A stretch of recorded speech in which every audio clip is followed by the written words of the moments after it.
La parole est à Monsieur le Président du Conseil.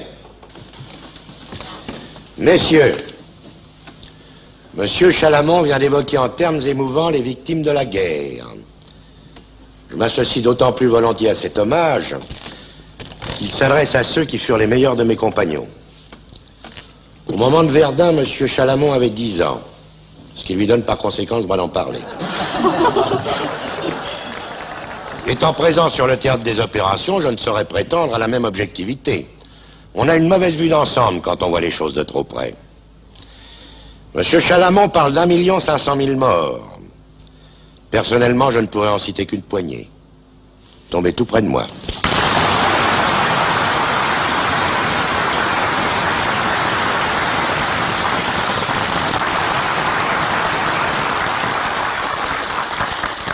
J'ai honte, messieurs. Mais je voulais montrer, monsieur Chalamon, que je peux moi aussi faire voter les morts. Le procédé est assez méprisable, croyez-moi. Moi aussi, j'ai un dossier complet, 300 pages. 300 pages de bilan et de statistiques que j'avais préparées à votre intention. Mais en écoutant monsieur Chalamon, je viens de m'apercevoir que le langage des chiffres a ceci de commun avec le langage des fleurs. On lui fait dire ce que l'on veut. Les chiffres parlent, mais ne crient jamais. C'est pourquoi ils n'empêchent pas les amis de monsieur Chalamon de dormir. Permettez-moi, messieurs, de préférer le langage des hommes. Je le comprends mieux. Pendant toutes ces années de folie collective et d'autodestruction, je pense avoir vu tout ce qu'un homme peut voir. Des populations jetées sur les routes, des enfants jetés dans la guerre, des vainqueurs et des vaincus finalement réconciliés dans les cimetières, que leur importance a élevé au rang de curiosité touristique. La paix revenue, j'ai visité les mines. J'ai vu la police charger des grévistes. Je l'ai vu aussi charger des chômeurs. J'ai vu la richesse de certaines contrées et l'incroyable pauvreté de certaines autres. Et bien, durant toutes ces années, je n'ai jamais cessé de penser à l'Europe. Monsieur Chalamon, lui, a passé une partie de sa vie dans une banque, à y penser aussi. Nous ne parlons forcément pas de la même Europe. Nous pensons d'abord à la France. Mais vous n'avez pas le monopole de l'Europe, nous y pensons aussi. Tout le monde parle de l'Europe. Mais c'est sur la manière de faire cette Europe que l'on ne s'entend plus. C'est sur les principes essentiels que l'on s'oppose. Pourquoi croyez-vous, messieurs, que l'on demande au gouvernement de retirer son projet d'union douanière? Parce qu'il constitue une atteinte à la souveraineté nationale? Non, pas du tout. Simplement parce qu'un autre projet est prêt. C'est faux. Un projet qui vous sera présenté par le prochain gouvernement. Monsieur le Président, je vous demande la permission de vous interrompre. Ah non! Et ce projet, je peux d'avance vous en dénoncer le principe.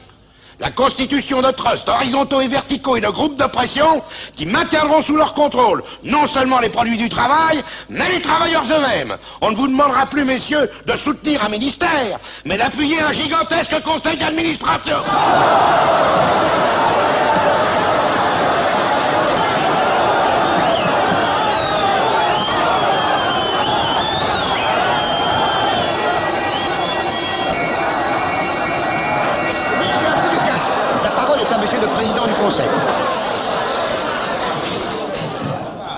Si cette Assemblée avait conscience de son rôle, elle repousserait cette Europe des maîtres de forge et des compagnies pétrolières. Cette Europe qui a l'étrange particularité de vouloir se situer au-delà des mers, c'est-à-dire partout, sauf en Europe. Car je les connais, moi, ces Européens à tête d'explorateurs. La France de 89 avait une mission civilisatrice à remplir. Et quelques profits à en tirer. Il y avait des places à prendre. Le devoir de la France était de les occuper pour y trouver de nouveaux débouchés pour son industrie, un champ d'expérience pour ses armes. Et une école d'énergie pour ses soldats, je connais la formule. Eh bien, personnellement, je trouve cette mission sujette à caution et le profit dérisoire. Sauf, évidemment, pour quelques affairistes en quête de fortune et quelques missionnaires en mal de conversion. Or, je comprends très bien que le passif de ces entreprises n'effraie pas une assemblée où les partis ne sont plus que des syndicats d'intérêt.